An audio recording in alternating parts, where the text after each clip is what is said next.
वालशिंद या ठिकाणी मुंबई नाशिक महामार्गालगत असलेल्या वी लॉजिस्ट या गोदामाला भीषण अशी आग लागलेली आहे आणि अजूनही आग आटोक्यात आलेली नाही आहे। आपण जर या ठिकाणी बघितलं तर जवळपास 6 तास उलटून गेलेले आहेत, मात्र या आगीवरती नियंत्रण मिळवण्यात अजूनही यश आलेलं नाही आहे। अग्निशमन दलाच्या या ठिकाणी जवळपास 3 ते 4 गाड्या दाखल झालेल्या आहेत। ठाणे, कल्याण आणि भिवंडी येथील गाड्या दाखल झाल्या असून या ठिकाणी सातत्याने आगीवरती नियंत्रण मिळवण्याचा प्रयत्न केला जातोय, परंतु आपण बघितलं तर अजूनही या ठिकाणी आगीवरती नियंत्रण मिळवण्यात आलेलं नाहीये आणि सातत्याने या ठिकाणी या गोदामामधून मोठ्या प्रमाणात स्फोट जे आहेत ते ऐकू येत आहेत। या गोदामामध्ये मोठ्या प्रमाणात जे या ठिकाणी प्लास्टिक वस्तू असतील, केमिकल्स असतील, हायड्रोलिक ऑइल असेल, तसेच या ठिकाणी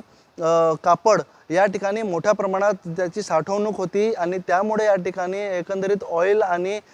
केमिकलचे जे ड्रम्स होते त्यांचे स्फोट या ठिकाणी या ठिकाणी ऐकू येत आहेत आणि त्यामुळे परिसरामध्ये भीतीचे वातावरण निर्माण झालेले आहे।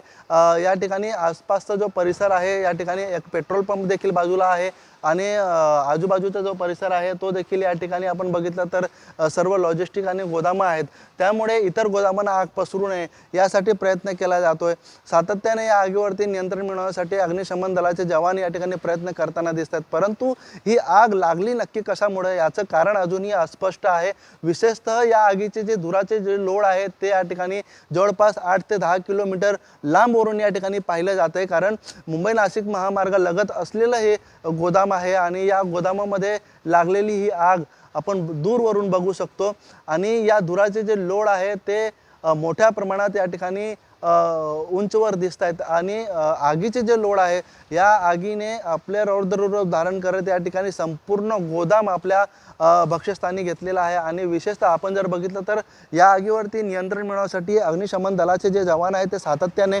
प्रयत्न करत आहेत, परंतु आगीवरती नक्की नियंत्रण कधी मिळवता येईल हे अजूनही सांगता येत नाहीये। अनिल वर्मा, एबीपी माझा, भिवंडी। एबीपी माझा, उघडा डोळे बघा नीट।